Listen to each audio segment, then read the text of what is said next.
A former Kenyan banker is facing a long time behind bars for allegedly attempting to kill his wife in the U.S. A 52-year-old Leonard Thuomwithiga was arrested after he allegedly paid a police officer citing as a hitman to kill his Kenyan wife. The former KCB employee was arraigned this week and slapped with a bond of $5 million. Ode Francis with the shocking details.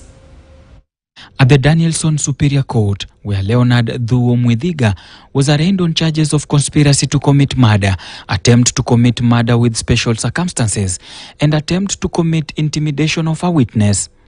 He pleaded not guilty and ordered to be held on a $5 million bond. It all started when Mwithiga approached an Uber driver and asked him to find him a hitman, put that woman down. End of quote. The woman he was referring to was his wife, who had filed for divorce in October and was involved in a custody dispute over their 2 children.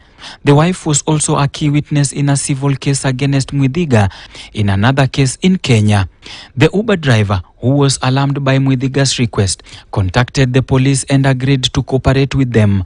He recorded several conversations with Mwithiga in which Mwithiga offered to pay $10,000, which is equivalent to about 1.5 million Kenyan shillings, and gave the driver wife's name, address and photo. The police then set up a sting operation in which an undercover sergeant posed as a hitman and met with Mwithiga at a motel in Putnam on a Monday night. The sergeant, armed with gadgets, recorded the meeting in which Mwithiga confirmed his intentions to kill his wife and gave the sergeant $500, equivalent to 76,700 shillings. He also instructed the sergeant to make it look like an accident or a suicide to avoid any witness or cameras. After the meeting, the police arrested Mwithiga and searched his hotel room, where they found a laptop, cell phone, and several documents related to the civil case. Mwithiga's wife, who escaped from her violent husband in Kenya with her 2 children, is now facing a legal battle over their custody in the US. The woman, who is referred to victim 1 in the case for her safety, claims that her husband Mwithiga threatened to kill her and her children, committed her to a mental health facility, hired private investigators to track her down, and initiated a court case to label her as mentally disturbed and unfit to take care of their children.